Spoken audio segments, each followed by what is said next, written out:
Keigan Parker. Keigan Parker. We are here with Keigan Parker. How are you doing, guys? You well? Yeah, we're very well, thank you. Good evening to everyone. We've got quite a few in the stream already, so good evening, everyone. We're going to just quickly go through your career first of all. So I'm going to put something up on screen, and then you can, we can show everybody your career to date. So I'll just put this on screen. So we will disappear for people, so we can just read through this.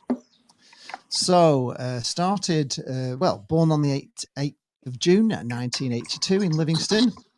In 1998, 2004, you made 101 appearances for St Johnstone, scoring 20 goals. You moved to Blackpool in 2004 to 2008, making 141 appearances and scoring 34 goals. You moved to Huddersfield in 2008, 2009, making 20 appearances and scoring 2 goals. You then went to Hartlepool United on loan for 9 games. You had a little spell with Oldham for 27 games, and then it goes on and on. I don't know if people can see that. Fleetwood Town you're on loan at as well, and you also went to AFC Fylde for 28 games and scored 13 goals there, and you also made 1 appearance for Scotland under 21s a long time ago. And you play for Cork in Ireland. You've been around a bit there, haven't you? You really have. So we'll take that off. So does that sound all about right, Keigan? Do you remember all of that? I don't remember it all, no, but I was there. No, I do, yeah, no. A lot of clubs in there, but obviously the better times were at Blackpool in my first club, for sure. Well, we'll start on our first question for you.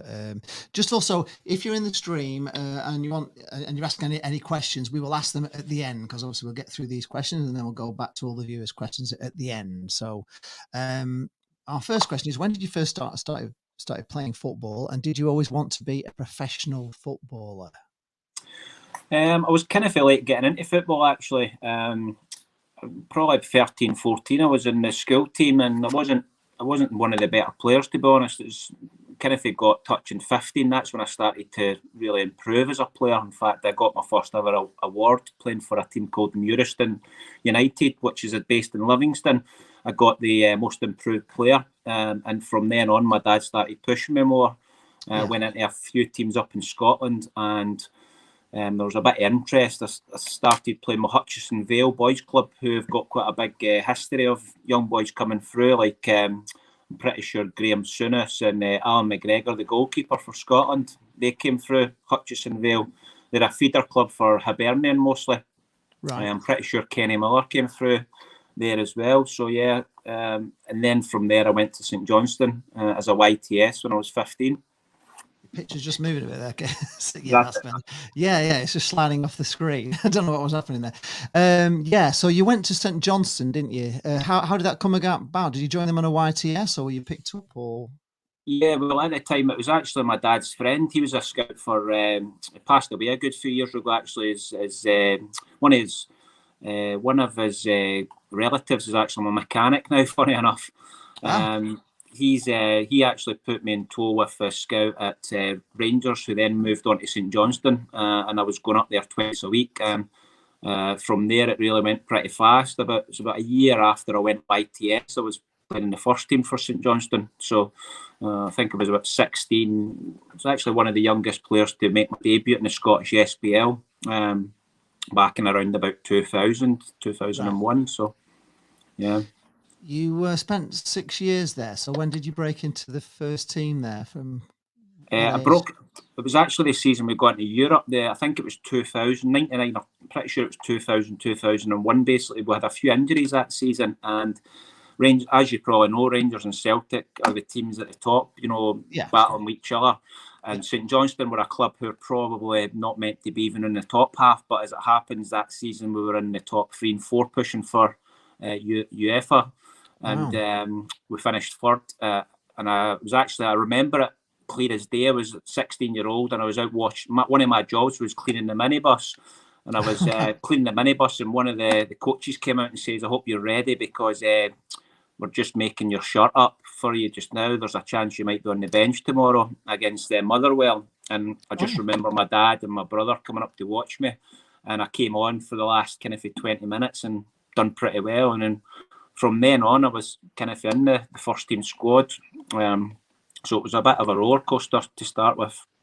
Yeah, well, at 16, you were in the first team squad, were you? Blimey, that was 16, yeah. So I think when I left, St Johnstone, I was only like 21, and it's like you seen the appearances there. I'd probably made about 110 games or something, and yeah. So it was a good grounding, obviously playing in the SPL against like Rangers and Celtic, and that was kind of for my development and my apprenticeship, if you like, as a footballer. And I had to live away from home because Perth was about an hour and a bit away. So I'm actually still friendly with the family up there. They took me in to digs. They call it digs up there. I don't know what they call it down south. Yeah, the same here. I got thrown out. I got thrown out my first digs for being too hyperactive, because every Thursday night I'd be up sprinting up and down the stairs and ironing my clothes and all that. So the first digs women actually evicted me, and the story goes, the guy who took me in, he's still a good friend of mine now. He's been really good with me. He bought me my first car and stuff like that, and taught me how to drive and stuff. So I've always had a high regard for him. He actually built a room in his garage for me. And we still have a bit of an ongoing joke that the radiators were fake, they were not working. So I got to see him from time to time up in Perth. So yeah.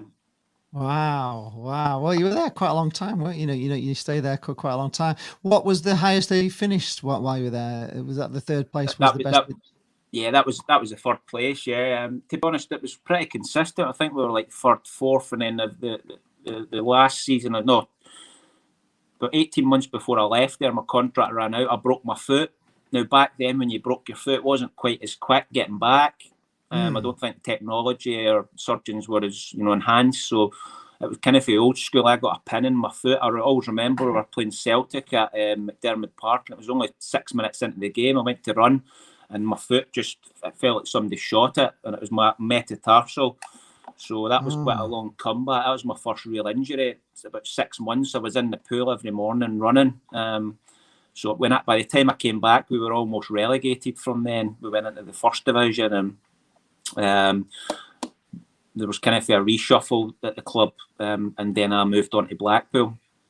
Right. Yeah. Well, we've got CJ Hamilton at the moment. He's done his metatarsal as well, hasn't he? So it's quite common, isn't it? I suppose in football. I don't think it's as big a thing as it used to be now, but I certainly had a few injuries, and that wasn't my worst. I had a few groin injuries, but were worse than that. And we've got Gary Medina at the moment at Blackpool who's got a groin problem, and they just can't sort it out. We missed him, so they're quite niggly as well, aren't they? Well, you're always fast, so it obviously didn't slow you down, all this sort of stuff, because you were really quick. But see, to be honest, I felt it did when I made the move for Blackpool to Huddersfield. I wasn't playing many games, as we'll probably go into later on. In the last year of my contract at Blackpool in the Championship, I only played maybe 10 games. And I actually signed with Huddersfield on it with an injury just about 2 weeks after getting a double hernia operation. I never felt I recovered for that. I don't think I really followed things the way I should have. Looking back on it now, I'd have done things differently and worked harder at my rehabilitation. Yeah. But I do feel I did lose a bit of, that couple of yards. Well, my game was based a lot around, on pace. Yeah, exactly. Which is why you were caught offside quite a lot of times. But I never used to think you were offside, to be honest. I mean, it's a thing with Blackpool fans. I say Keigan Parker, he was caught offside all the time. But I watched it loads of times, and I thought you were never offside. I never believed you ever were. I just thought you were that quick that they just didn't see it. So you joined St John's. Oh, sorry. Yeah, sorry. The next one down. In 04 and 05, you were the first signing by Colin Hendry. So how did that come about? And was there a connection with Colin Hendry? Was there a reason why you signed? No, to be honest, didn't you? Yeah, to be honest with you, it was looking like I was going to leave St Johnstone on a free, no chance of getting a new deal because I wasn't playing all that much. But the last kind of 8 or 9 games, I've started playing really well, and St Johnstone tried to keep me, but because when I signed my contract as a young boy, like 18, there was a lot of money in Scottish football. That's when like Setanta and stuff like that were putting money into football. Yeah. before like Sky came along, and I was on a good contract. So the way it worked, the Bosman rule, and they had to offer you a better contract, or then you went on to a free.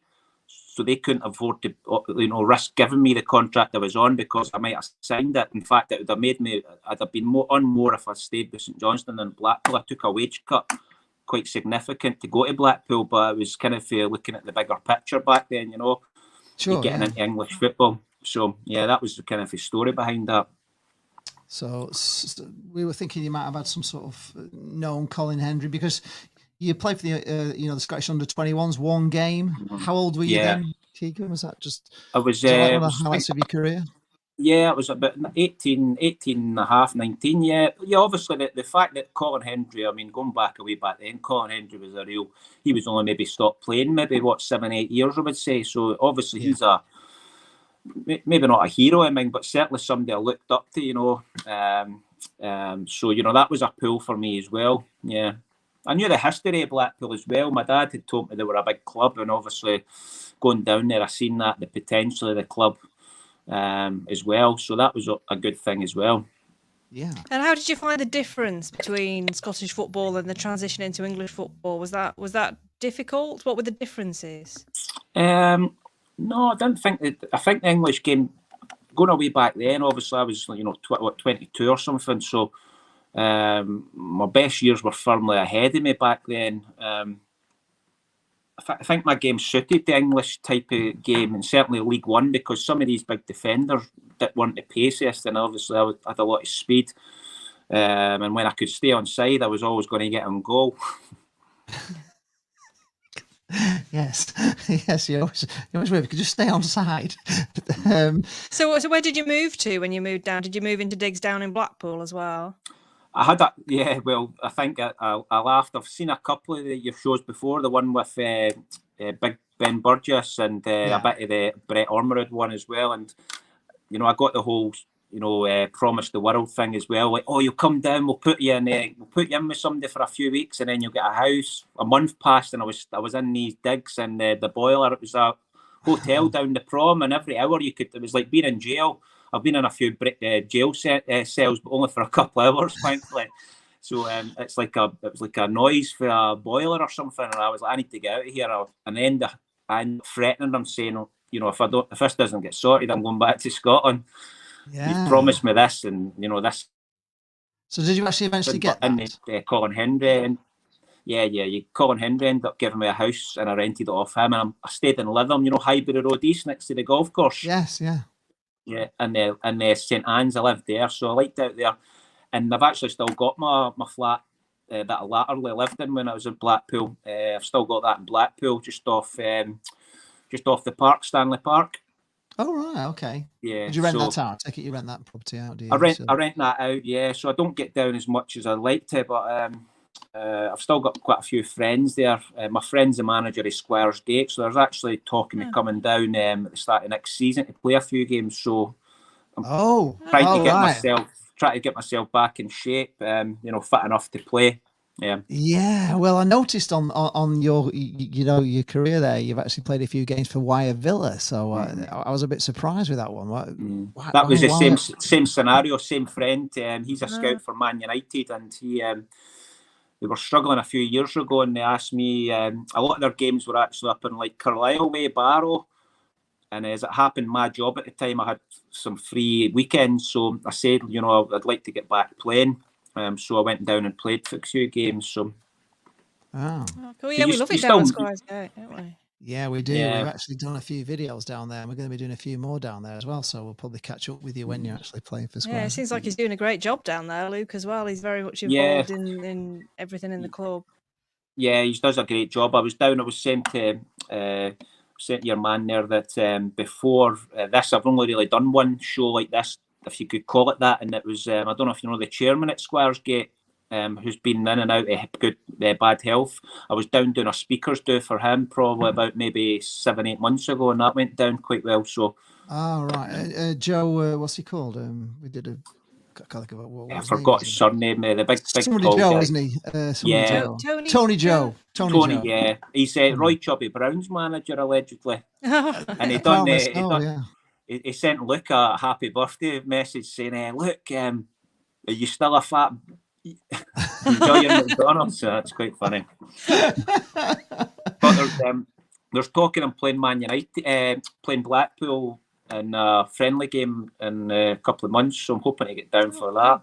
Oh, right. Well, you'll have to let us know. We'll definitely come and Yeah. video something or do something with you for sure. There is a sort of tournament going on there. There's a chance there's going to be on, so we're not too sure. Right. We're going to go on to 0405 first of all. You scored on your debut at Ballymena on the Northern Ireland tour. Do you remember that goal? And do you remember that tour? Have you got anything you can tell us about that particular tour? I don't, to be honest. I thought my first goal for Blackpool was actually against York. I think that was a competitive goal in a cup. Yeah, this was a pre-season friendly, obviously. Yeah, to be honest, I don't remember that goal. I remember playing over in Ireland, though. Yeah, I can't remember that goal. Any stories from the tour? No, I remember we weren't meant to be getting a night out, and we did, and several people got caught sneaking back in to the hotel. We went up to Scotland on tour as well, Dundee United. You did. Yes. We're going to touch on that because that's the next season. No. This was the same pre-season. We had a game up at Dundee United after the Ireland tour. I remember that because I got caught sneaking into the hotel with a girl, and Colin Hendry was going to find me. So I remember that more. Good for you. Well, because how old would you be there? You'd only be about 22, would you? 22? Yeah, I was about 22, touching 23, yeah. Yeah, good for you. Right, so you came on as a sub in the opening game away at Donny on a Jane seems to remember it was a really red hot day. Yeah. Can you tell us anything about that day? Can you remember that day when you came on? Yeah, I really remember that day quite clear, actually, because it's quite a big moment, making your first kind of appearance for the club in English football. It's very different from up in Scotland. That was the old ground, wasn't it? It was dead hostile. I remember it to be there's a club called Falkirk in Scotland, and they had an old ground called Brockville. You've probably not heard of it as obviously an English person, but it was a really intimidating atmosphere. Yeah. I think we got beat 2-1 or something that day, I'm sure. Pretty sure we got beat. I'm pretty sure we lost. I don't remember the score. Yeah. It's weird, and if you go to Donny, we've been to Donny, a couple of times, and they're really lovely. People are really lovely in Doncaster, you know what I mean? They're the nicest people you can ever meet. But yeah, I can remember that old ground being quite hostile. Bellevue, it Bellevue? Was it not a dog track? I'm sure it was a dog track, actually. Yeah. I don't remember that, but I know I did go there once or twice, and it was quite a hostile place to go. So that season, Blackpool had like a terrible start. Hendry was having a bit of a torrid time. Scott Taylor wanted out. What were you thinking at that time when you joined Blackpool? Was it not quite what you were expecting? Yeah, to be honest, I mean, it wasn't run very good. I mean, you obviously know what the Oystons put the club through, and that was tell us all about tell us all about it, Keigan. We want all the dirt on the Oystons. Come on, tell us, what was it like? Yeah, back then, I mean, it wasn't. You knew you were at a decent football club, but it wasn't like run like one. It was it was a bit. I thought I'd went back the way a little bit in terms of the organisation for the club, St Johnstone. Yeah, I'm sure. It wouldn't be one of the bigger clubs in Scotland, but it would run like a proper football club. Did you have to wash your kit? Keigan, did you have to take your kit home and wash it? Was that part of the at Blackpool? Yes. No, I don't. I think you always got your. I'm pretty sure you always got your kit washed. There was a guy, Barry Garrett, the kit man. Do you remember him? The blonde hair. Yeah, I'm pretty sure the kit. I don't remember having to wash your kit. Wasn't that bad, but just like the general running of the club. I think the big issue was like Colin Hendry was getting promised like this amount of money to spend, and it wasn't anywhere like that. And he was telling players to come and we'll sort you out. They would get there, and the difference was quite massive between what he could give them. And then the biggest one was Alan McGregor, the Scottish goalkeeper who's with Rangers now. Yes, I do know him. I know him quite well, and he came down and basically he played a few games for us, and the stumbling block was that Blackpool wouldn't pay his medical insurance, so off he popped back up to Glasgow. Yeah, so Unbelievable. I think it did improve when the other investors came in and stuff. But yeah, once Pelicon came in, I mean, I suppose going down to Squires Gate training ground was quite a shock. Was it to you? Was it anything like? It was probably colder there than it was in Scotland. Was it on that training ground? I would imagine with the wind and everything down there. Yeah, in fact, way back then we were actually not even training. We were training in Lytham. Do you know the football pitch in the front? Actually, on Lytham front. Yeah, I do know. Yeah, training there. Yeah, I'm pretty sure we were training there because when I went to Fleetwood, we were actually training there as well for a bit as well. Oh, yeah. I didn't use Squires Gate, right? I didn't know that. Yeah. Yeah, somebody else mentioned that. I think it was Steve Canavan mentioned that Colin Henry had them. Oh, he did. Yes, he stand for it. Yeah, and training at. He said Lytham Cricket Ground, didn't he? But I think you mean that pitch just right near the seafront, isn't it? There's like a football pitch there. Yeah. Yeah. Wow. I don't know if you ruined the fact you came to Blackpool at that time. You're probably thinking, what have I done? But it turned out good in the end. Now, around about this time, I was actually living down in Walsall at the time that you were at the club. And I remember a particular match against Walsall at Bloomfield Road in your first season. I'm sure you remember this one there. Goalkeeper Joe Murphy had you his hand around your throat at one point. There's a very famous photograph of that. What do you remember about that match? Yeah, I remember that match. We won it 2-0. Yeah, 2-0. Blackpool won, didn't they? Yeah, we won, did. And Wellens got sent off as well. Wellens got sent off in that game. You remember that as well in that game. I can't remember if I scored in that game, but I'm pretty sure I had a good game and I was winding them all up. Walsall seemed to be a good team for me actually, because you remember a bit later on, maybe a season or two later, Paul Merson played with them. And we had the black shirt. Do you remember the black shirt? Yeah, I do remember the black shirt. Yes, it's very famous for the opening day. Yeah, it was an away game at Walsall, and I'm pretty sure I scored 2 at that game. And I was winding Paul Merson up. He was just about maybe a year away from when he retired. Then. I think we won 3-0 or 3-1 that game. You weren't popular down there at all. I found it very funny. How did he end up actually having you round the throat? What did you say to him? Yeah. Can you remember what you said? Or honestly, just winding him up? I even remember. Yeah, I think it was something to do with the scoreline. But I was good at that winding him up when I played good. I just wish I was more consistent. No, I remember I had a few times winding goalkeepers up. It happened when we knocked Derby out. Remember we played Tottenham in the Carling Cup at White Hart Lane. The game before we played Derby and we beat them on penalties. I think that was the season before we went to the Championship. Yeah, we had a good run. We were actually unlucky at White Hart Lane because we were the better team and we had a few chances. But that was when the big hitters in like Berbatov, Gareth Bale. I've still got the programme through there actually. Gareth Bale, Berbatov, Keane, Defoe. Yeah, some team that had them. That was when, remember, Wandy Ramos, the Spanish guy, went in. And he didn't last very long. That was actually his first game, that Wandy Ramos's game at White Hart Lane. They beat us 2-0. I do remember the game. Was it a replay? That was it like a replay or no, just a one-off game. It was a Tuesday or Wednesday night, but that was like one of the best atmospheres because it was that the crowd are that close to the pitch, you know. Yeah. Did you go to that game? Yeah, I was there. I remember the Derby game more. That was because Casper's Gawks was amazing. That game, I remember that. That was sensational. We seemed to do well at Leicester. Leicester was always a good ground as well. Remember, we beat Leicester in the first game of the Championship season. Yeah, and that roasting hot day. And I think probably when I played with Huddersfield as well, I scored a screamer in the first 10 minutes, 15 minutes there as well. I only scored 2 goals for Huddersfield. One was a screamer away to Leicester, and that was... The first goal was against Crewe, and I got sent off for celebrating. So, what did you do? I've got some funny stories about Huddersfield. Do you remember Stan Tiernan, the manager? Yes. Well, he famously dropped a nut on David May. It's in his book.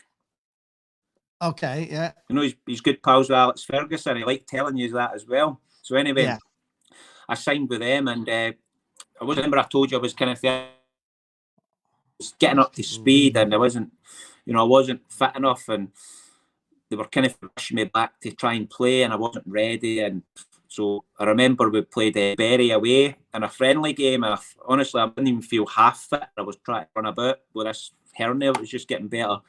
And he was like, "You better effing sort yourself out, Parker, or you'll be up at Partick Thistle before you know it." Great.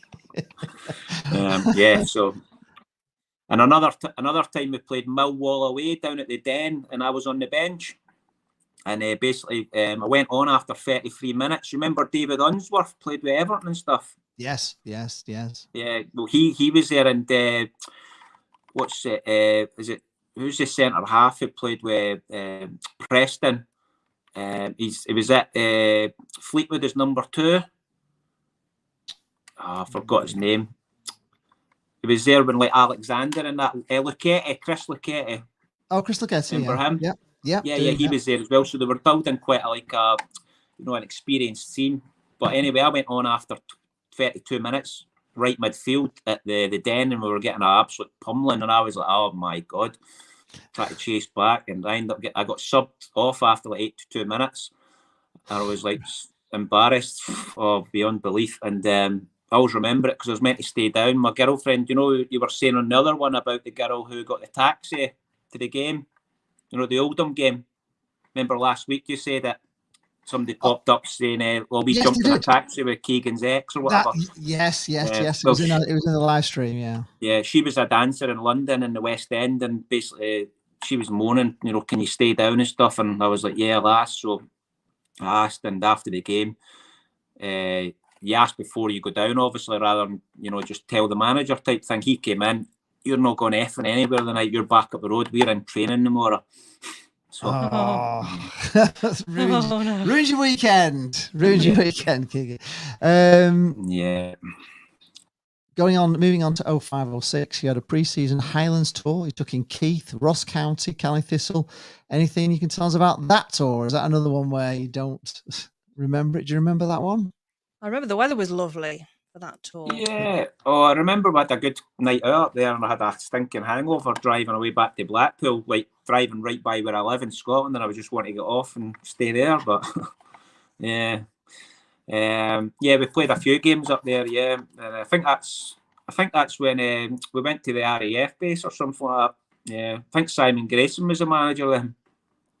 Yeah. No, we still had Colin Henry. No, we still had Henry because Henry was probably doing he was probably the one organising all these Scottish tours, wouldn't you? I imagine he would have all these connections up there. Yeah. Because I think was he from Keith? He definitely had a connection. Yeah, he was felt that. Yeah, his boy's at Aberdeen now, actually, on loan. He's quite a good player, his boy. I've been up to watch a few games up in St Johnstone. He played with my old club, St Johnstone. Yeah. Right. Well, in that season, Scott Vernon came in. Colin Henry left. Larry came in. How was the dressing room at that time? And can you tell us anything about Scott Vernon and the change when Larry came in? Can you remember it? Yeah, I can remember that. There was a bit of uncertainty because obviously, I think they just obviously went for having an experienced manager to another one, and a lot of people felt maybe we needed an experienced manager. I can't remember some of the names we were getting bandied about, but they went with inexperience again. So I think there's a bit of concern, but overall, I think the boys took to Larry, and he didn't. It wouldn't have came across as somebody would think to go on to be a manager and obviously not do what he's done. But fair play, he's obviously took to it.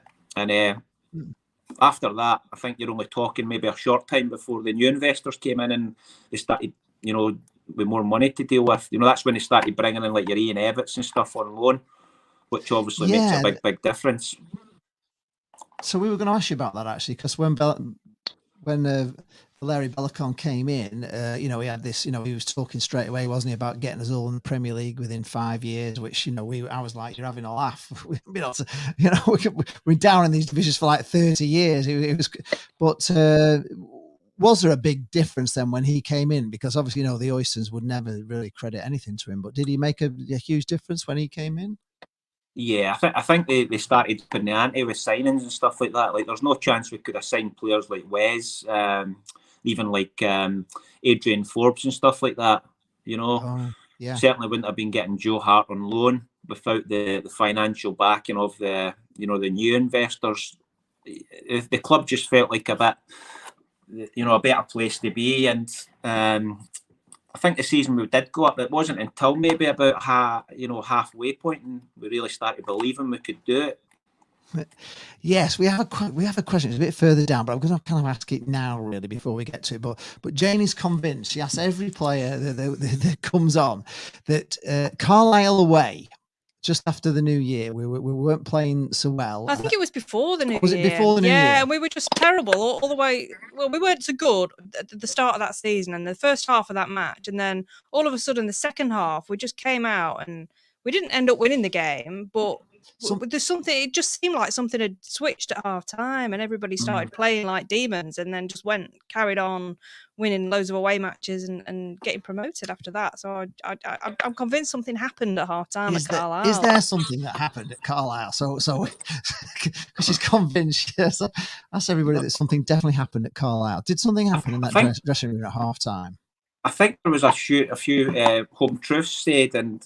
I think at that point Larry was getting told that he was going to have X amount more to spend. I think he just came in and basically said, if you don't effing up your game, then I'll be, getting ready.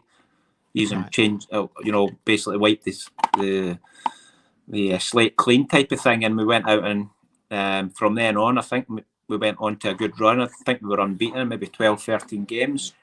Right, well, there you go. I remember we did bring in about 15 players in that transfer window as well in January, so it was a massive shift. Yeah, it was a big shift. Go on, this is another one of yours. Go on, you can ask him this question. It's one of yours. Yeah, he scored an absolute beauty away at Port Vale. Do you remember that? I've not really scored enough goals to be forgetting, however, but I don't remember it. I don't know. One thing I would say in my defence, I've scored too many screamers. I wish I could trade them in for another 100 tap-ins. Oh. Yes. Yeah, but no, I don't remember. No one remembers the tap-ins, though, I don't remember that. I remember. No, do you remember my 28-minute hat-trick against Torquay at home? Oh, you got that one, didn't you? Yes. Second half hat-trick. Yes, it's further down, actually. Yes, it is. The second half hat-trick. We might as well talk about it now if you want. Yeah, second half hat-trick, which is quite an achievement, isn't it, to score a hat-trick in the second half? Yeah. Tell us about that then. I had it on a video at one point, actually, because it came out in a video a good few years after, and my pal in Blackpool had it. By chance, it was on it, but I've misplaced the video. It was a good, really cracking hat-trick as well. It was like left foot, right foot, and a couple of curlers in there. I think that was a Tuesday night or Wednesday night, and I remember it absolutely freezing. 3-0 it wasn't it?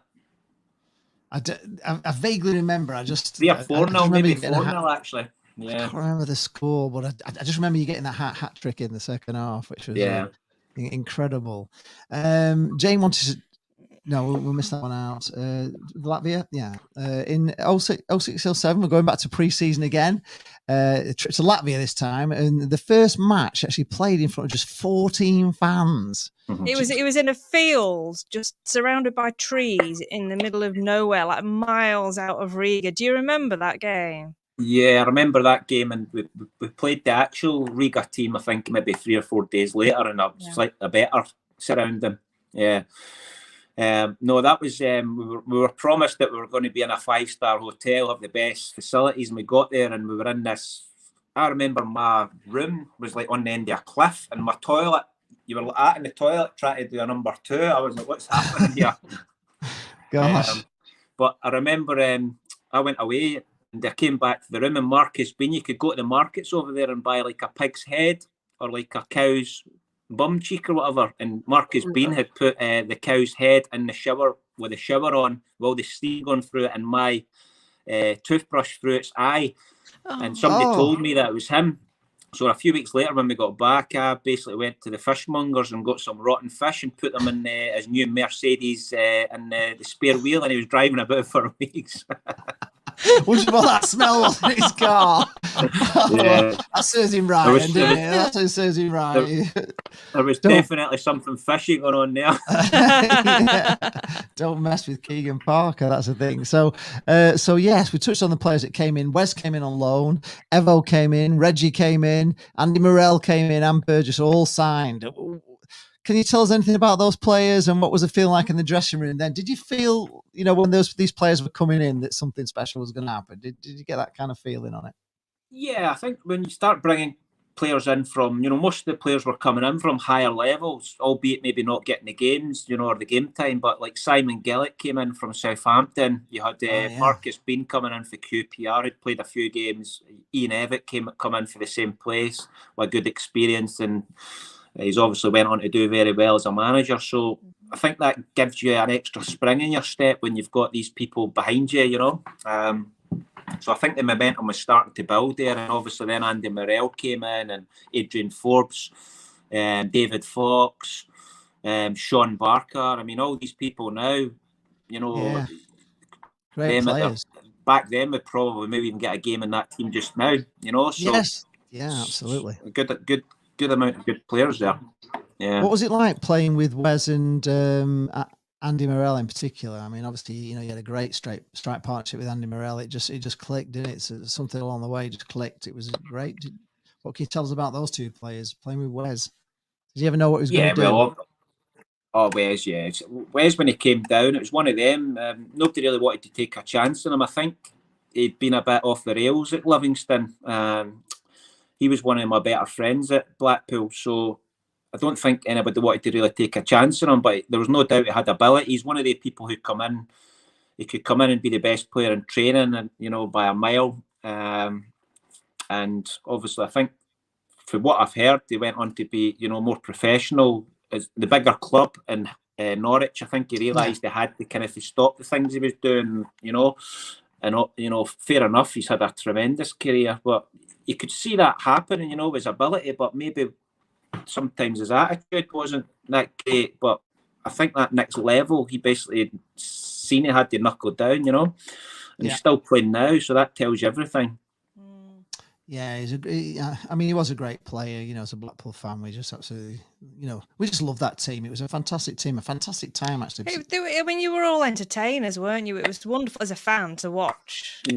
Yeah, certainly. I think you look at Andy Morel, I think Ben Burgess touched on it slightly. He wasn't even getting a game. I think it was Coventry he was at, and he wasn't even getting a game. So you maybe thought when he came in, what's he going to do if he's not getting a game there? He came in and he was brilliant for us. And that's the thing with Larry, he maybe wasn't the best man manager, but, the signings, he had those contacts, and, I think 9 times out of 10, he brought in a signing who made an impact.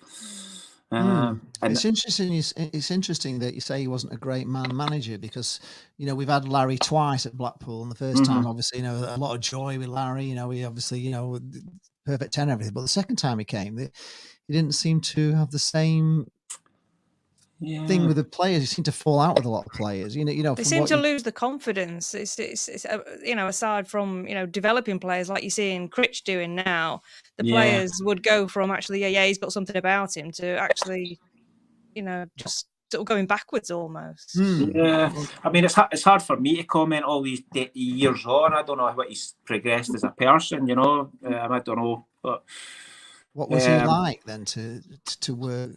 He was quite naive, but that was a way back then.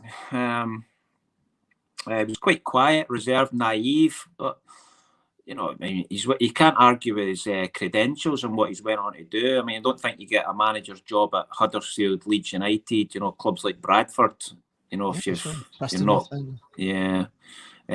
so I don't know. I think maybe just too much pressure for him going back to Blackpool again, and too much expectations, new owners coming in. Maybe the fans took it a bit too much for granted. They were just going to start climbing the league. It just doesn't work like that. Yeah. No, Maybe we did. There was a lot of pressure on him, I think, to succeed straight off. The fans were really expecting big things. I think we were expecting the and we got off to fairy a great tale. start as well, didn't we? We got off to a fantastic start. Yeah. We were like top of the league by 10 games in. We were top of the league, and But we wanted this fairy tale because we'd been away. We hadn't been to matches for 5 years, and then we all came back, and Larry came back, and we were just expecting this happy ever after, and it just perhaps our expectations were too high. Well, funny you should mention that, because my first time back at Bloomfield Road after all these years was actually just a year ago, and Blackpool played someone at home. I think it was at Southend, and they lost 1-0. Does that sound about right? When Simon Grayson was manager. Was it like last about a year ago just now? Yeah. Southend. I don't know what the result was. I think we did actually, because we beat them away, didn't we? I think it was 1-1 against Portsmouth. That was it, I think. Okay. Yeah. Anyway, that was the first game I've been back to Bloomfield Road. Yeah, and I think even maybe about 8 or 9 games into being back there. Yeah. Yes, it was. It wasn't quite as good as we expected, but Bloomfield Road's obviously better than it was when you were there, because you've got the the extra that extra sort of stand there, haven't you? It's changed quite a lot since you were there. When I left, they only had half a ground. Remember, because I left 2008, so that was just with the Gene, before the South was built. With the Gene Kelly stand down one side, Jane says, here we are. Apparently your second goal at Bournemouth brought tears of joy to Jane's eyes. Do you remember that goal? Do you remember that one? Is that you, Jane? That's me. Yeah, I remember, because I used to write. I used to write all about the matches, and I was so proud. Talk us through it if you can remember. Yeah, that was I scored in the first minute in that game, and then I scored in the second half on my left foot. Yeah, it was beautiful. Yeah, that was probably my best, my double, I'd say. Yeah. And you look at what Bournemouth I went on to do now. Yeah. Crazy. Yeah, it's unbelievable, isn't it, how well they're doing. Yeah, I just love that back at Blackpool. Just that joy, that pride in the team, just playing just beautiful, flowing. That'd have been the season we went up, wouldn't it? Would that be the season we went up to the Championship? Like maybe October time, something like that. Around about then. Yeah, can you remember? Was it October? I don't remember what time of year it was. Yeah, it was a Tuesday night anyway, Tuesday or Wednesday night. I know that much. I remember where we stayed and stuff like that. That was one of the best. That was like a bowling green.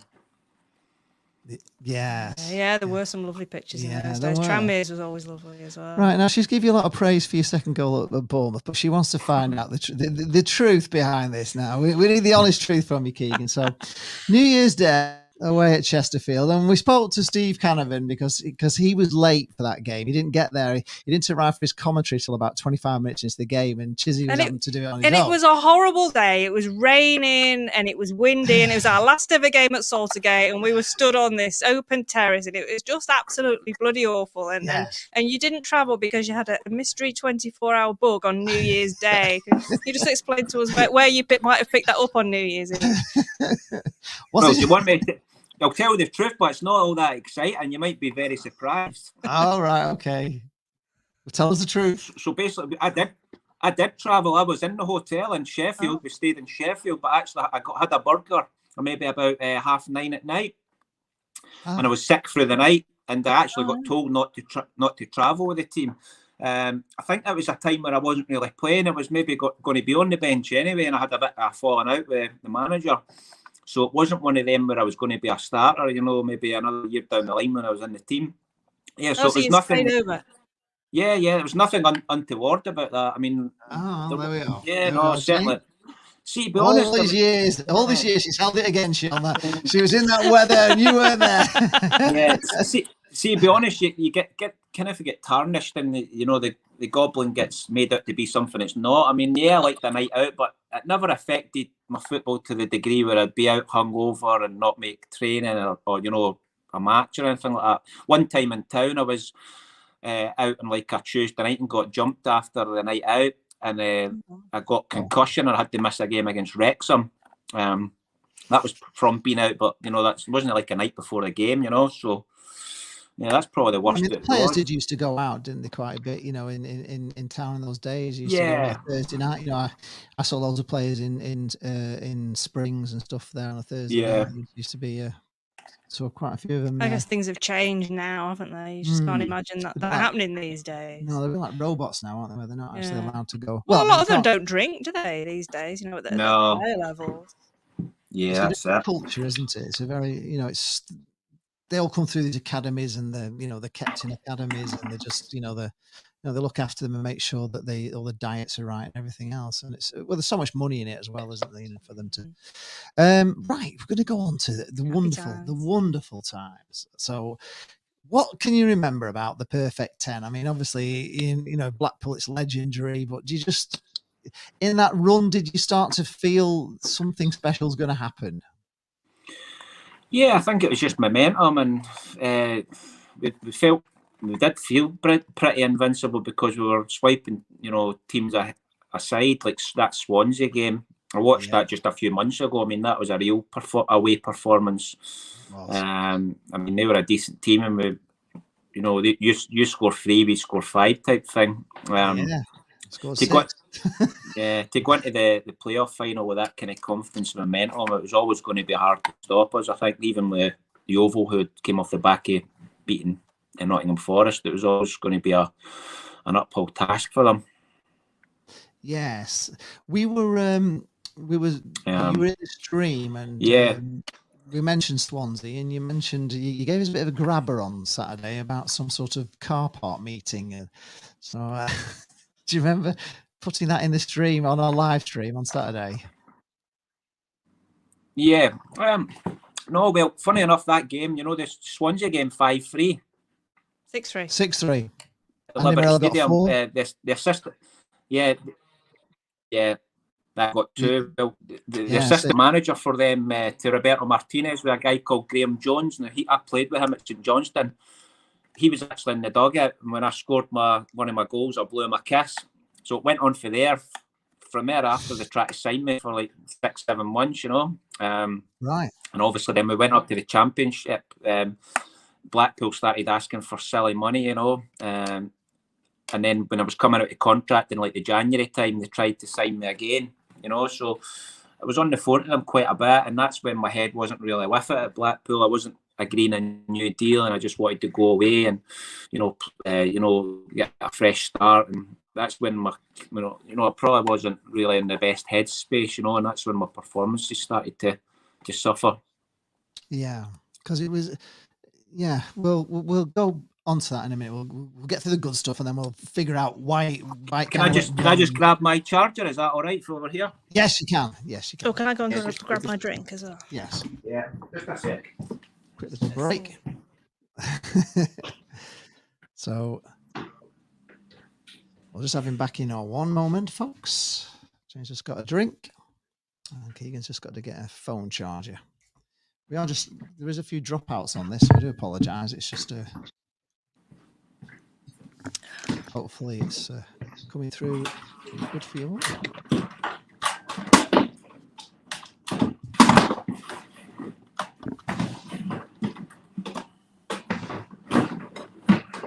Let him sort that out.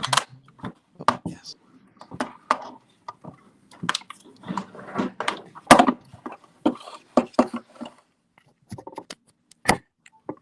Yeah, we are sorted. Yeah, you're running a bit low on battery there, Keigan. Yeah, these iPhones, So going back to that, it's just a time where I had my agent filling my head fully rubbish, clubs, looking at me and stuff, and going into the last year of my contract, and I just felt Blackpool hadn't, they'd offer me a contract, which I knew people were getting double what I was getting at the time. I don't want to go into figures and stuff like that, but if you're seen as one of the big assets, and they're turning down, like Swansea offer like 300 grand about a month after Wembley, bearing in mind I'm going into my last year of my contract. At that point, I just scored at Wembley, so realistically they're probably not going to sell me for that type of money. I get that, but then they're wanting, touching £1 million, at that point. Which would have been nice, wouldn't it, if you'd gone for £1 million? Yeah, so Nottingham Forest, I think I spoke with earlier on about, they at that point offered, remember Grant Holt, the striker for them? Yeah, I remember Grant They Holt offered very like well. 150 grand plus Grant Holt, and I Wow. remember I was in Marbella at the point, and my agent phoned me. Remember they stayed in the division below because Yeovil beat them. Yes. So my agent phoned me when I was in Marbella saying, I remember it clear as day because I had a hangover. And my agent was like, would you be interested in going, staying in that division? Because Nottingham Forest are putting a bid in and it looks like, that might get accepted. They've got serious money there. They had like Nathan Tyson. He was on like $5 grand a week there. So he was like, you'd be looking at really good money to stay there. And I was like, well, if it's a big club like that, then yeah. But Blackpool turned the offer down, and that's when my head started, getting a bit of head loss. And I was like, well, I want to get a new deal sorted here, and Blackpool were just mucking me around, not giving me what I thought was the right deal. So no. See, we don't realise that as fans, we don't realise the things that are going on. I was kind of saying to Jane, because you mentioned it earlier, when people are coming in for you for big money and Blackpool are not playing you, you weren't playing regularly for them. Mm-hmm.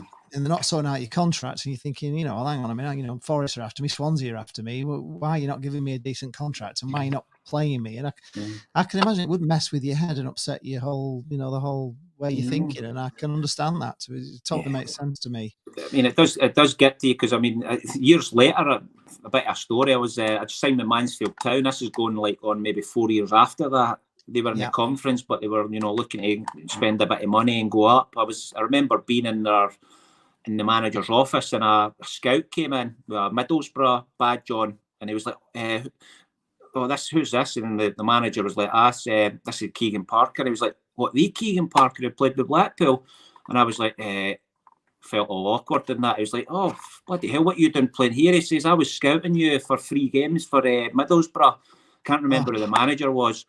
I was scouting you, I got sent, and I told them to sign you, and they went and signed someone else. So he'd actually advised Middlesbrough to spend X amount, and because I think what they do is at these big clubs, they have 2 or 3 targets, and they get scouts to go and watch them, and then they'll say this is the one to go for. So he was like, oh, you need to get yourself back playing and get fit and get back up the leagues. At that point, I was only maybe 29, something like that. Yeah.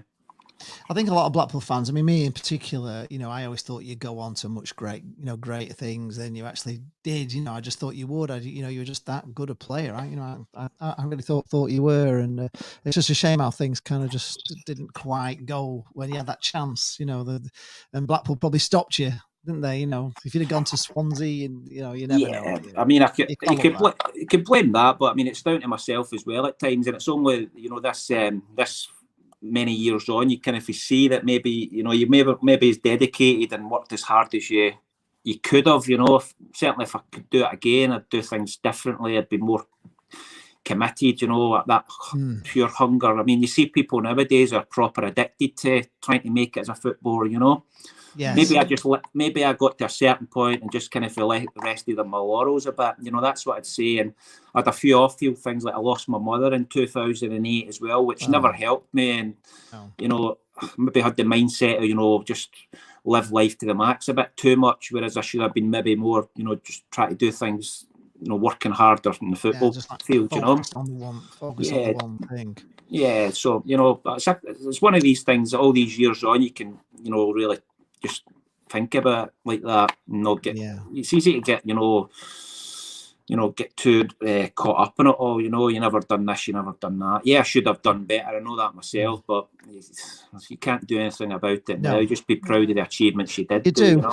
You also have to look forward as well, which we'll talk about at the end with you, because I know you're going into coaching and that. So you never know. The journey's not over where you'll actually where you'll actually end up. But anyway, we're going to go back to some happy times. So right, 2 semi-finals against Oldham. Yeah, we played Oldham away and then Oldham at home. First game, I think you remember, you missed a couple, you did miss a couple of sitters, I'll be honest with you. Wes and Reggie Barker scored the goals, Reggie with a goal at the far post, and then if you remember, Wes put that defender on his backside, he fell over as they come out. So probably the second game for you, the game at Bloomfield Road was, he's one of my greatest memories. Keith Southern in that one for I don't know where it came from. It was a rocket from about 25 yards, 30 yards out, probably wasn't it? Went right at the top. It was an unbelievable shot from Keith Southern, which you'd have never imagined in a million years. Then Andy Morrell scored that great goal. He just dinged the keeper, and then you curled it in for the third, where the place went wild because you knew it was. You just put it out of reach. They were not coming back from that. I was a bit nervous. Can you remember those games? What do you remember of those games? Tell me all about it. Yeah, I remember that game. I was actually on. See if you watched me scoring in that game. I almost take my shirt off. I had to take it off, but I actually been booked before that. So if I know something clicks in my mind that if I take my shirt off here, I'm getting sent off and I'm going to miss the final. I'll go like that to take my shirt off and then I celebrate. And Sean Keigan had been trying to wind me up the full game about because he'd played in like the Premier League and stuff like that. So you see me going like that to him after it. It's football. Sure. 2 years later, I signed with Oldham, of course, after my year at Huddersfield, and he was one of the first people in the changing room, so that was a little bit awkward. Yeah, I bet he was. Yeah, and he was quite big as well, wasn't he? It's quite a big lad. Yeah. Yeah, you're quite brave to give him but anyway, your football spoke for itself, didn't it? But it was a great day. Was there a lot of pressure going into that game, going into the home game, or did you just think you were going to breeze them away? I mean, we have beaten there, haven't we? 2-1. Yeah. No, I think the pressure's quite high. To be honest with you, I mean, even when you're like 2-0 up at Wembley, the pressure you can still feel the pressure, but it's a good position to be in. I think they had a few chances, Yeovil, in that final, whereas if they'd scored, it could have been a bit squeaky bum time. But overall, I think it was pretty comfortable. We had a few chances. The goalie saved one for me, and I think Wes had a few half chances as well. But certainly, when you get to that game, it's, the pressure is really high. But that brings the best out in you. Certainly some people anyway. Yeah, well, you did say in my stream that your shot, if we're going to talk about Wembley, your shot at Wembley was a cross, apparently, you said on our stream, but I don't think it was. It was absolutely, it must rate as one of the best goals ever scored at Wembley. It was absolutely phenomenal, and it came in. I was saying to you before, I was behind the goal with my dad, and it was like right in line with us. It came right at us, and I could see it coming in. It was like a from behind the goal, it came in so fast. You wouldn't believe how fast it came in. It actually looked faster, like from behind the goal, than it actually does on TV. But what a cracking goal! Just. Can you remember it? Just as you can remember it like it was yesterday.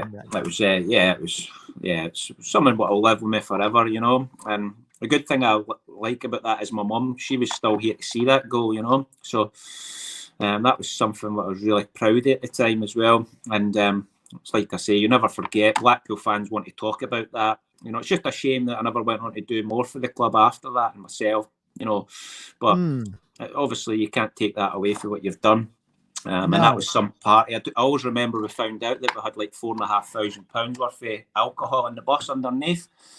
So everybody knew this, and we all got out at Hilton Park Services. We were doing the conga with our suits on, and that was some hangover the next day. We went to the Hilton in Blackpool for the after party. Yeah. Oh wow! It was just magical. It was a magical moment, and you'll always have those memories, and we will as well. So thank you for making those memories for us. Yeah, right. I mean, the thing for Blackpool fans as well, if you remember, it was 10 years before that we played Bradford in the semi-finals, and we were winning 2-0 away, and then lost 3-0 at home, and everybody was booking the trips to Wembley and everything, and it took us 10 years from that, to get the second chance to go into the championship. And 11, yeah, it's a long time, and that's why you will be remembered. And it was 30 years. It was 30 years since we've been, more or less 30 years since we'd actually been in that, in the old second division of the championship. So it was such a magical moment, especially for me and my dad, as well, because we were going all those years, and you probably as a player you don't get that history that we have of all those years and years of it. I'd never known anything different when I started going to watch Blackpool in 1990. They were in the old Division 4 then, so it was all I'd ever known, these bottom two levels of football. And then for me to finally have a championship club to support was it was unbelievable. And obviously they've done fantastic, getting into the Premier League as well. I think if they had these owners now, back then, you maybe have a chance of still being up that kind of level of football. Certainly a championship club at least, So hopefully, we can get back up there. We should have gone back up, the season after when we came down, where we lost to West Ham in the playoff final because Blackpool battered West Ham on that day. I still can't understand why we didn't make it, but let's not talk about that. No, we won't go on to that because that's just. Let's try another. We're getting to the end of the questions, and we'll go on to your questions because there's quite a few people posting in the comments. And also 708, just after obviously you got promoted, you went on another pre-season tour to Latvia, to Ventspils, etc. Did anything interesting happen on that tour? Can you remember anything funny stories? Not really. Just apart from that pig getting put in my shower. That was about it. I don't remember anything out of the ordinary that happened. I think it was pretty low key, actually. It probably was. They probably didn't go out much, did they? I mean, there weren't many places to go. Did you go and visit Bellacon's brewery or anything? Did you go and do that? We went to a few places. I think it's a few places in the capital, Riga. Off the top of my head, I think we were there maybe about a week or 10 days. But I don't remember doing anything. Anything daft? No, there's nothing that daft getting done. No. Okay. No, there's no chips and cheese getting thrown anyway. No. Right, the opening game away in the Championship away at Leicester. What was that like when you got into the Championship and you went to? I mean, obviously a massive ground. It was a big day. 3,000 Blackpool there. 3,000 Blackpool fans. Yeah. What was that day like? Was it just something really, completely different to obviously the season before? It was a huge leap. Do you remember that game? And we won it as well. Yeah, I remember that. We won that 1-0. I think was it Keith who scored? I think it was. Yeah, 1-0 we won. Yeah, I remember. We played. That was kind of that was like the ideal fixture because going to that ground with 24,000, you really did feel like you'd arrived in the higher league. There were some massive clubs in that league at that point with Wolves and stuff like that as well. That was another really good ground for me as well. That in the Liberty Stadium. I scored a lot, probably about 8 goals or something between the two grounds. Was there a big difference in like the facilities when you got to the grounds as well? When you got there, you thought, blimey, these training, these dressing rooms and everything are so different to what we've been used to at some of these smaller clubs like Chesterfield and all that sort of stuff. The difference. It's totally different. You're at a proper club. I mean, when I was at Huddersfield, we played Leeds United in West Yorkshire Derby. There was 31,000 at a game, and we beat them at Elland Road. Wow. And I mean, that's another really good day. That was another good day. Yeah. 2 of these away days are really good. I can imagine they were. We're just going to go on. We signed Wes on a permanent, Craney and Gary Taylor-Fletcher. What were they like? Craney and Gary Taylor-Fletcher. Do you remember those? Did you have any dealing with him? Yeah, I know Craney. He was a really good guy, actually. Obviously, he went on to play with Scotland a good few times as well, maybe 15, 16 caps for Scotland. So, very, very good defender. And he was a leader as well. So I think at that point we're starting to get players, who weren't just players, they were also leaders as well, so they're helping the younger players along. And Gary Taylor-Fletcher was he was more a kind of what would you say, maybe a luxury player in midfield. Yes. But he was good, really, really good on the ball. He always lacked that bit of pace to play at the top level, but he did go on to play with Blackpool and do really well, in the top level. I don't know if he improved his fitness or whatever for when I played with him, but he was, done very well for Blackpool when he got into the top league as well. Yeah. He came through non-league as well, didn't he, Gary Taylor-Fletcher? So he was, he was very late getting into the football league. So it's quite an amazing story, really. Played with Huddersfield before, didn't he? Because I remember playing against Huddersfield Town at. I few times with Blackpool, and then he was playing with them. He's one of their better players. They were quite a poor team back then, Huddersfield, for a big club. Yes, they were. Yeah, they were struggling down there, weren't they? Our last question before we go on to the viewers' questions. Have you got any memories of the day we beat PNE 1-0? And where's Dink that penalty at Deepdale? Do you remember that? Do you remember that day? Yeah, I remember that day. I was on the bench that day, I'm pretty sure. Yeah, I remember that. That was a time where it was quite dark for me, though. That was that might have been actually my last appearance for Blackpool in a shirt, actually, as in being on the bench or whatever, that game. I'm pretty sure. Yeah, that was a point where I really knew I was leaving the club, and yeah. In fact, I think not long after that, Barnsley, remember Barnsley had their run in the FA Cup where they beat like Liverpool and somebody else. And the boy Howard was scoring all the goals for them. Now, basically, it got to like January, and Barnsley had offered 200,000 for me to Blackpool, and I got a call when I was in Birmingham visiting the dancer ex, and she was like, I need to go. I've got to go up to Barnsley to speak to them about a contract. And I got there, it was snowing, and so basically, I never ended up signing with. But I thought that was at the time that was a bit of a sideways step for Blackpool, and then I ended up just seeing out my contract at Blackpool and moving on. Yeah.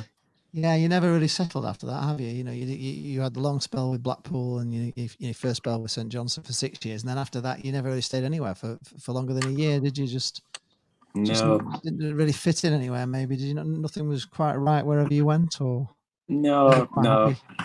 I just lost that kind of love of that. I felt like home at Blackpool, and I was always looking for that place, Yeah, that kind of would be the same as being at Blackpool. Yeah, that's sad, that really, isn't it? Because we wish you'd have stayed. Yeah. I wish you could have stayed longer, to be honest. I wish you'd have stayed and done the Premier League and everything. It would have been just an amazing story. Right, let's go back to I can't get sad about this. Here we are. Alfie, going back to people's comments. So, Alfie McKenzie said, one of the first mates I had at Glasgow Uni was a Saints fan. When I said I was a Pool fan, the first thing he said was, "Whoa, that Keigan Parker Wembley goal might be my favourite ever," and that's from a Saints fan. So that's pretty good. And he's also asked you in the same breath, his question would be, how do you rate the mighty Pizzo among strikers you play with? Who is the mighty Pizzo? We need to know. Who is he? Peter McDonald's a player I played with. He's a similar age to me, maybe a year older, but he came through the youth ranks at Rangers. I think he's actually an agent now and a coach at Rangers. Last time I seen that, yeah, he was a really good finisher. One of the best probably finishers I've played with. I've just lacked that bit of pace, I think, to play down south. But saying that, he had a really good career in Scotland. He played with St Johnstone and Dundee and Morton and other teams. Yeah, he was a very good player, Pizzo. I think he lives up the road from me, actually. I've passed him a few times. Well, there you go, Alfie. That's what he thinks of Pizzo. Eugene McGeever asked the question, what was your favourite footballer when you were growing up? Who was your sort of footballing hero? Well, strangely enough, it was Alan McCoy's. But when I was younger, I was a Celtic fan, and there's a story behind this. I was about 17 in the St Johnstone first team. When I was breaking through, I remember we played Kilmarnock in a reserve match, and you obviously know how Alan McCoy does, the Scotland legend. Yes, he was just coming to the end of his career, and I ran for a ball on the channel, and this guy had about 7 or 8 yards on me. And I'm 17, 18 at the time. I just went by this guy, and Alan McCoy was like, "Where the effing hell did that pace come from?" So anyway, a year and a half later, Alan McCoy retired and ended up phoning my dad, trying to be my agent. He was going into the agent game with another player, but I had an agent at the time, so my dad was like, "No, he's already got an agent," So, wow, Alan McCoy's agent. That would have been pretty impressive. Eugene also asked, who was the joker of your team when you played football in the day? Who was the dressing room joker? Do you remember anybody particular being? Or was that you? Maybe one of them. I think it was a few of them. I think like Klaus Jorgensen was a bit of a joker, and Klaus Jorgensen was a joker. Richie Wellens, when I played with him, he was a joker as well, Richie. I got on well with Richie, actually. He was a quite good guy. Was he one of your best mates at Blackpool then? Who were you sort of mates with there? In the early days, I don't think Richie was actually there that long when I was there, maybe a season, if that. But me and him hit it off quite well. We're quite similar type of characters, not too serious, you know. Yeah. I got on with Wes as well, but I got on with most people, you know. Some people were different personalities. You got people like Keith Southern and Paul Rachubka who were a bit more serious, and you know, Michael Jackson. You know, you wouldn't see yourself going with a pint and a fish supper with him, but he's one of the folk you can still speak to. You know, yeah. We had that mix of experience and youth. You know. Do you keep in touch with any of them, Keith? Do you keep in touch with any of the players? No, I've bumped into Big Evo a few times when I've been down in Blackpool and stuff, and you know, I always keep my eye out for these players who are still playing, you know, but I don't keep in contact with any of them as such, you know. Okay. Shazza Harvey says, just to say that my boy is named after you. So her boy is named Keigan. So there you go. There's another kid in Scotland named after me as well. Oh, is there? For my younger days, and I think it's a kid in Bathgate, actually. Right. It's a great name. Steve Hutchins says, even to Keigan, scorer of probably the best goal at New Wembley. So there you are. It's that good a goal. It really is. Thanks, Steve. I'll pay you later. Ryan Dunbar says, Keigan, can you tell Lee that not all of Scotland is near Glasgow and Edinburgh? I've tried to tell him that for months. So he comes on our stream quite a lot, does Ryan, and he just wants to tell us that it's not all Glasgow and Rangers up there, is it? It's not all Glasgow and Edinburgh. There is other places. Yeah, you've got loads of nice places rural. If you go more north, you'll go to Aberdeen and Inverness, and then you just fall off the end of the earth. Let's have another question. If you, Joshua Binns said, "What do you think the Sunderland score in Blackpool will be tomorrow? It's a big game for Blackpool. Sunderland. Do you think Blackpool can do it?" Was that game at Bloomfield Road or away? No, it's at Sunderland. It's at Sunderland, yeah. But we have a good. We've never lost at Stadium of Light. Yeah, I've seen Sunderland a few times. They're not that. I wouldn't say they're that great a team, to be honest. You know, they're certainly not. Well, they're not a Peterborough. I'd say Lincoln's probably even as good a team. If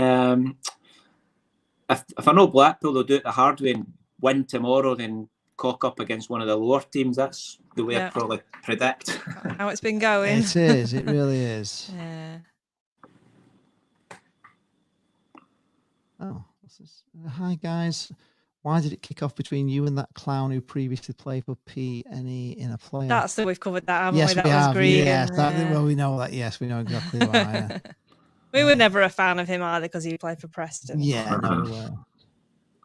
Oh, here we are, Cork City. Someone's asking about your time at Cork City. Okay, there we go. Yes. Eugene McGee says, can you ask about the League of Ireland football with Cork City in the year 2012? Yeah, how that move came about. Actually, I think I was going to touch it earlier on. I always fancied playing abroad, and when I was coming to the end of my contract at Blackpool, I had a few teams watching me. I think at one point Wolfsburg actually had a few scouts to the game. Wow. German team, yeah. My agent told me about that, but they never made a move. So I always kind of had planted that seed in my head that I fancied playing abroad. Remember I played with AFC Fylde, you said at the start? Yes. So basically, Ayr United signed me. Now they were in the Scottish First Division at the time, and they were part-time. I had quite a good 5-6 months there. In fact, you know the clip I sent you over of the goals against Dundee, the one was the overhead kick.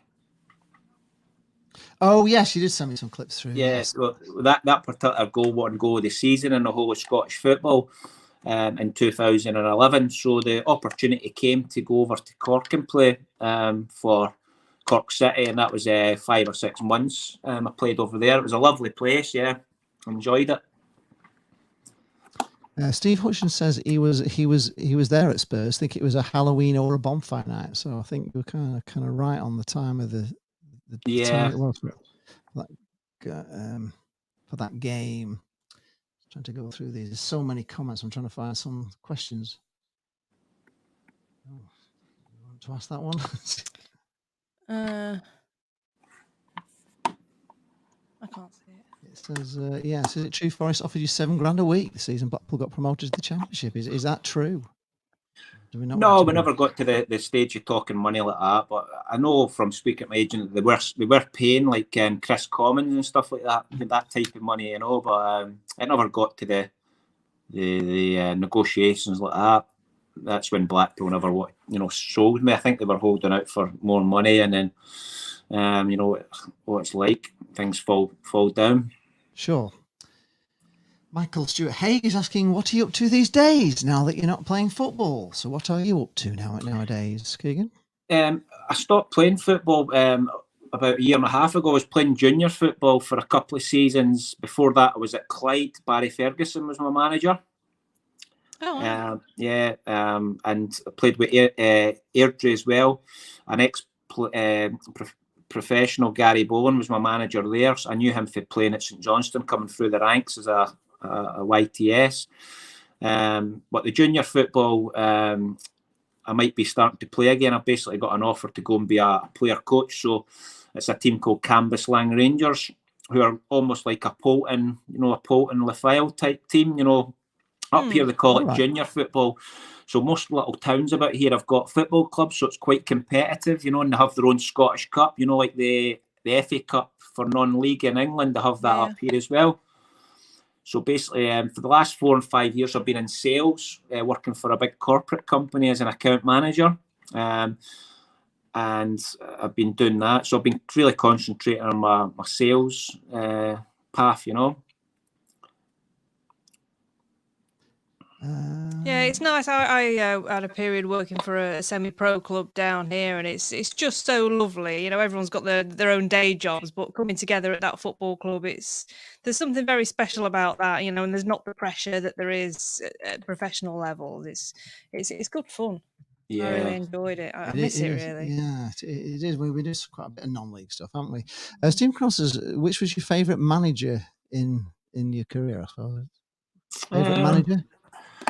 Favourite manager probably be my first manager, Sandy Clark. He was the manager who really gave me my chance. You know, as a 16-year-old. Funny enough, he was from Bathgate, which is where I'm from. I used to travel up there with him on a Monday morning. His son went on to be a good player. Actually, he's at Dundee United and played with Rangers as well. Nicky Clark, the striker. Oh yeah, I remember. Quite prolific striker in Scotland. Yeah, so I'd probably say Sandy Clark was my best manager. Learned a lot of good things under him. Heinz 69 says, have you ever scored a header? Talking about your tap-ins and all that sort of stuff. Did you ever score a header, or was it mainly curling him in from 35 yards out? I think I've scored headers in reserve games, but I've never scored. I don't think I've ever scored a professional goal as a header. No. No, I can remember. Mark Porter says he agrees with me. There are significant moments as a supporter that you remember forever, and Keigan's goal at Wembley will always be remembered. So he has his place in Blackpool FC history. So it's always going to be there. Whenever you come to Blackpool, you'll always be reminded of that goal. You can definitely say that. Jez Evans says, definitely one of the greatest players in the day for Poole. There's not been too many since that raised the same anticipation when past the right wing with space to run into. Yeah, very true. True. It's that excitement as a supporter that you gave us. It was lovely. Yeah, thanks very much. It's good to hear these kind words. Just like I say, wish I could have done it more, you know. And looking back, if I know now what I knew then, what I know now, then probably would have. Yeah. But you can't roll back the clock, unfortunately. A few people have asked this about did you ever meet Big Duncan Ferguson, the coach of Everton? Also, you know, when you did your Scottish appearance, somebody asked a bit earlier on, did you actually? No, I've never met Big Dunk, but I've got a bit of a connection there at Everton. My uncle Billy Lamont, he used to play with Falkirk and a few other teams. He was actually David Weir's best man at his wedding, who was obviously quite a bit of a legend at Everton. He used to go down to the Everton games, and he's met Big Dunk. Seemingly he's meant to be a right good guy. Not the type of person you would want to cross. No, I can imagine. People are talking about your pace here. Tangerine Dreamer says it must have been a nightmare to mark with that electric. You know, you must have been a nightmare to mark with that pace because you were fast. There's no doubt about it. You were like greased lightning. Yeah, I remember you being very, very fast, and that's why I think you got caught offside so many times because. because I think you just did break the offside trap. But if we had VAR back then, I think you weren't always as offside as people thought you were. I think at my prime at Blackpool was when my fitness and my stamina was really there. I was fast, but I could do those runs lots. You know what I mean? And it wore defenders down. You know what I mean? Yeah. So I think that was kind of a nightmare thing for them. Yeah. Yeah, just keep bursting speed on them, and they just tire them out as the game went on. I suppose you'd see more opportunities as the game went on, wouldn't you? But by seeing that defender was getting a bit tired, and you could have him. Definitely. Yeah. Darren McLean says, I don't know if this is if you know this one. Darren McLean says, how many times have you locked yourself out of your house and went through the window? Is that something you've done notoriously, or does somebody know about that? Oh, I think that's one of my mates actually for up here. He's a bit gutted because I phoned in the radio one night and put a shout out to him saying, "Well done, you've completed your first diet with no kebab." So he's never really let that one go.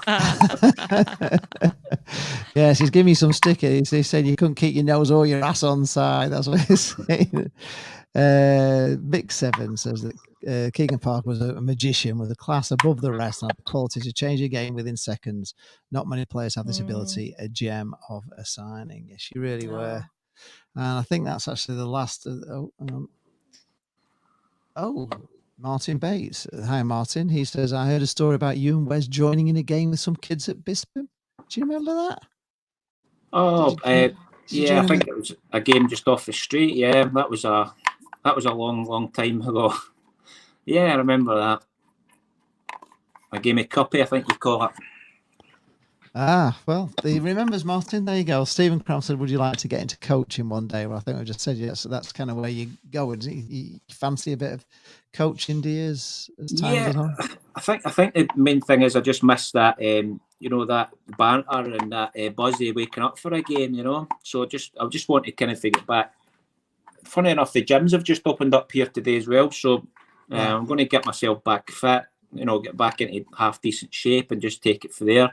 Start training again and just trying to help younger boys, improve.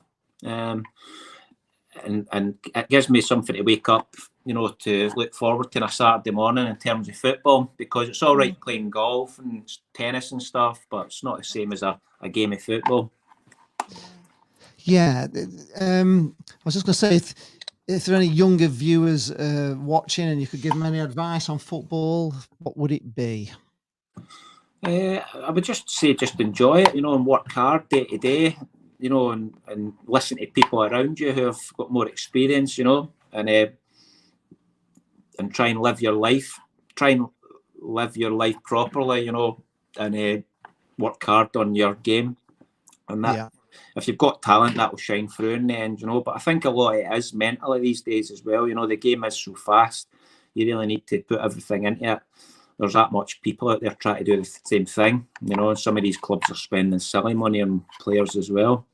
Yeah, you've got to be dedicated, haven't you, Keigan? Martin Bates says you actually made their day, those two boys in Bisping. So there you go, when you actually joined in a game of theirs. Tangerine Dreamer says you gave him a season he will remember forever. 2007 was his favourite ever season, turning up for games knowing we would win. I think it was. It was one of my favourite seasons as well. There we are. Quick, another question. They are still coming in. Heinz 69 says, one before. Sean P says, Keigan, did you have any superstitions before games? Were you a superstitious player? Not really. I used to have the same thing for pre-match. I used to have scrambled egg on toast, or I used to have chicken and toast and beans. That was it. One of the two. Did you switch it around depending on whether you won or lost, or did it not matter?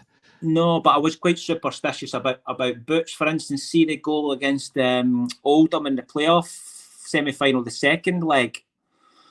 Now, these boots were like literally melted to my feet, and they had a big hole down the side. And you remember the assistant, the coach, Steve, is it Steve Thompson? Yeah. Yes, yeah. He took them away to a cobbler's and paid some cobbler like 40 quid to fix them. And was like, we need these boots. And basically, so I was playing with these boots on in that game, and they had like literally, the side was all, melted together because I hated breaking new boots in. Yeah, so one time I actually wore odd boots because the new ones were hurting my feet. So yeah. I can imagine. Yeah, you got to kind of break boots in, haven't you? So I suppose you just and those boots that you score a great goal with. I suppose you wouldn't want to. You wouldn't want to. Have you still got the boots? Especially you scored the winner at Wembley. Did you keep them? I've got them somewhere at my dad's in a suitcase, I'm sure, with some other bits and bobs. I've still got my Powerade man of the match. That's in my bedroom. Yeah.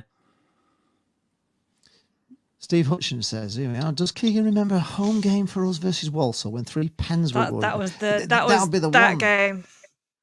You see, he said, did he dream it? He reckons you may have taken one of the penalties. I think it was the penalties that wound the keeper up.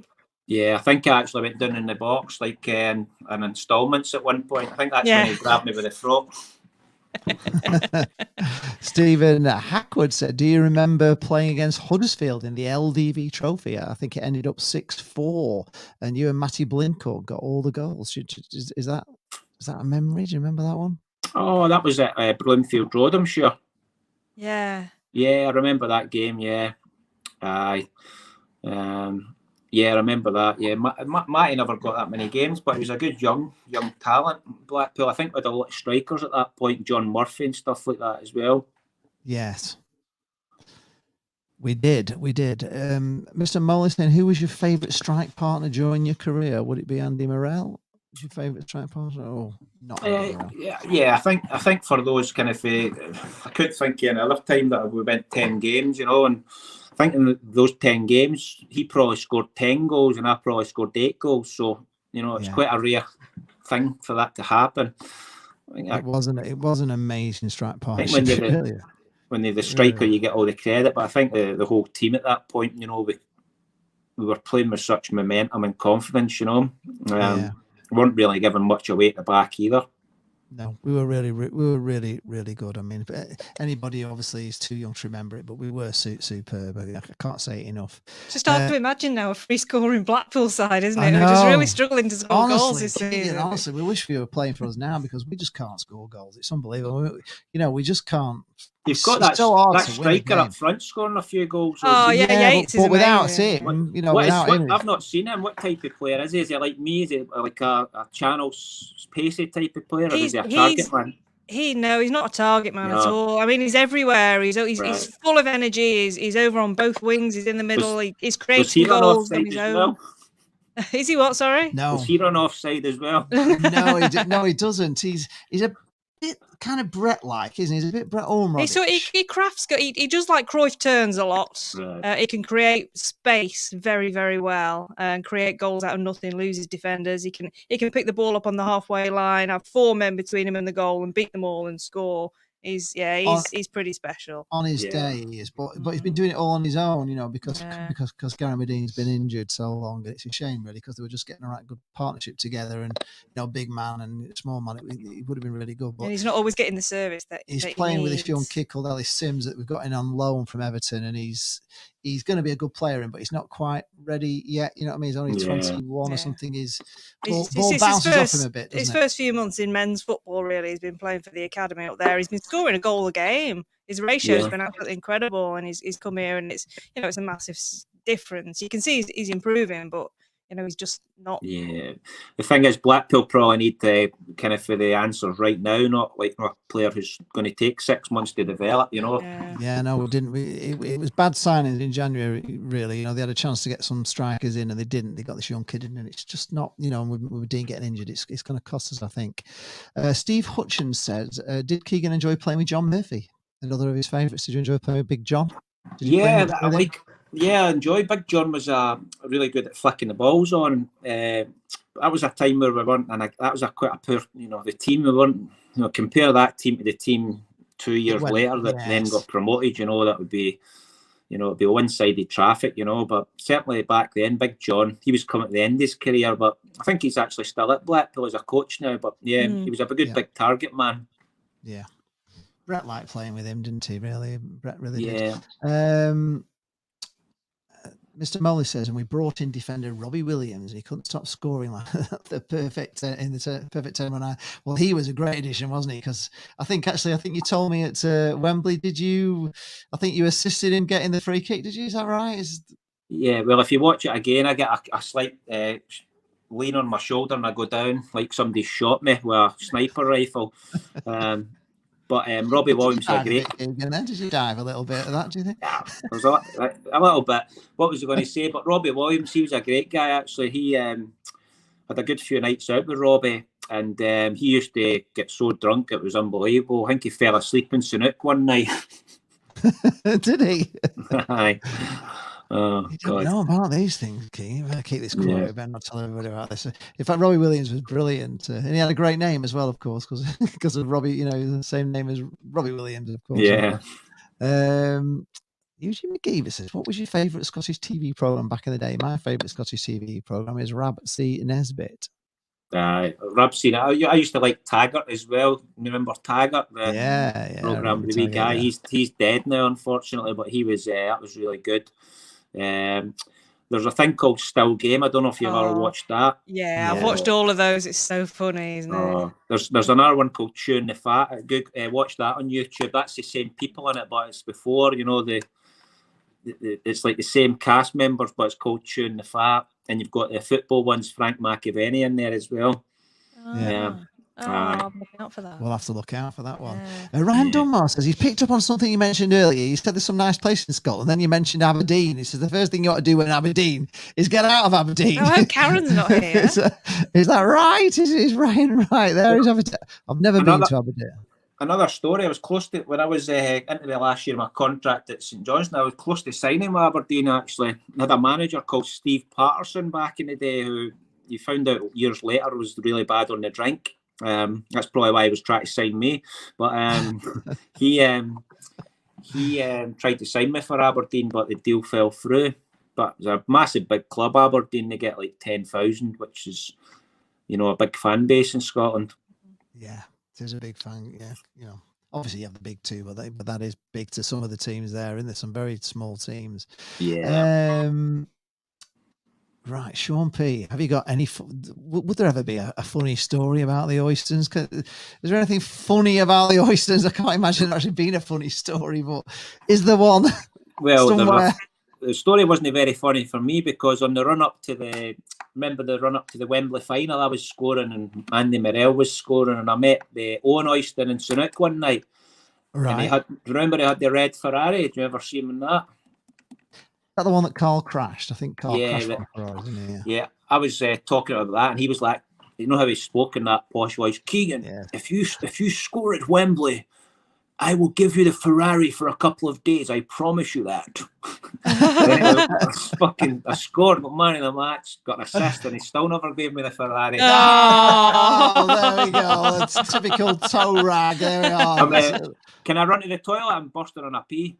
No, well, I'll tell you what, we're going to let you go because you've had an hour and a half, and I think that's long enough. Thank you very much for your time. Thank you very much for all your questions, as everybody in the stream. Thanks for coming in. I hope you've enjoyed this. It's been a pleasure for me. It really has. And thank you to Freddie for organising all this, and thank you to you, Keigan. You've been an absolute pleasure. It's been you've come across really well. We've really enjoyed talking to you tonight.